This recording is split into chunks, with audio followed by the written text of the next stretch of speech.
Gradient എന്ന് പറയുന്നത് രണ്ടോ അതിലധികമോ കളർ ചേർന്നിട്ടുള്ള ഒരു ബാക്ക്ഗ്രൗണ്ടാണ്. ഇവിടെ ഗ്രീനും ബ്ലൂവുമാണ് ഞാൻ ഇവിടെ കാണിച്ചിരിക്കുന്നത്. സോ ഇത് എങ്ങനെ ചെയ്യാമെന്ന് നമുക്ക് നോക്കാം. ക്യാൻവയിൽ ആദ്യം ഒരു ബ്ലാങ്ക് പേജ് ഓപ്പൺ ആക്കുക.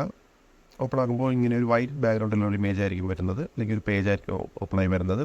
സോ ഇവിടെ ജസ്റ്റ് ഒന്ന് ടാപ്പ് ചെയ്യുമ്പോൾ തന്നെ ഇവിടെ കളർ ചേഞ്ച് ചെയ്യുന്ന ഒരു ഓപ്ഷൻ നിങ്ങൾക്ക് ഇവിടെ കാണാൻ കഴിയുന്നതാണ്. ഇവിടെ വൈറ്റ് കളറാണ് കിടക്കുന്നത്. സോ ഇത് ഓപ്പൺ ചെയ്യുമ്പോൾ ഇവിടെ ഒരുപാട് കളേഴ്സ് ഓപ്ഷൻസ് നമുക്കിവിടെ കാണാൻ കഴിയുന്നതാണ്. ഇതിൻ്റെ താഴെ ഭാഗത്തായിട്ട് ഇവിടെ ഗ്രീഡിയൻ്റ് എന്ന് പറയുന്ന ഓപ്ഷൻ കാണാം. ഇവിടെ ഡിഫോൾട്ടായിട്ട് കുറച്ച് ഗ്രീഡിയൻ്റ് കളർ നമുക്കിവിടെ കാണാൻ കഴിയുന്നതാണ്.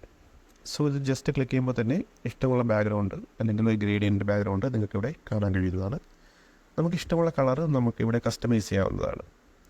സോ ജസ്റ്റ് ഞാൻ ഈ ഒരു കളർ സെലക്ട് ചെയ്യുകയാണ്. ശേഷം നമ്മുടെ ആ കളർ ഗ്രേഡിയൻ്റ് ക്ലിക്ക് ചെയ്ത ശേഷം ഇവിടെ സെറ്റിങ്സ് എന്ന് പറയുന്ന ഓപ്ഷനുണ്ട്. സെറ്റിങ്സിൽ ക്ലിക്ക് ചെയ്യുമ്പോൾ തന്നെ പല ഫോർമാറ്റിൽ നമ്മൾ ഗ്രേഡിയൻ്റ് കാണാം. ഇപ്പോൾ റൗണ്ട് ഷേപ്പിന് ഇവിടെ കാണാൻ കഴിയുന്നതാണ്. മുകളിൽ നിന്ന് താഴോട്ട് വരുന്ന ഷേപ്പിൽ കാണാൻ കഴിയുന്നതാണ്.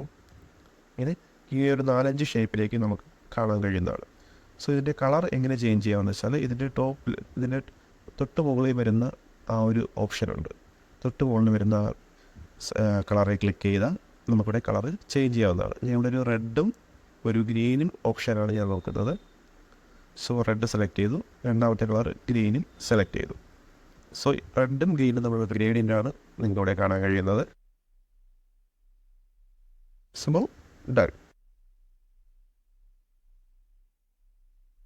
ഇനി നമുക്ക് ആവശ്യമുള്ള ടെക്സ്റ്റാണ് ടെക്സ്റ്റ് അല്ലെങ്കിൽ എലമെൻ്റ് നമുക്ക് ഇഷ്ടമുള്ള രീതിയിൽ ആഡ് ചെയ്ത് ഡിസൈൻ ചെയ്യാവുന്നതാണ്.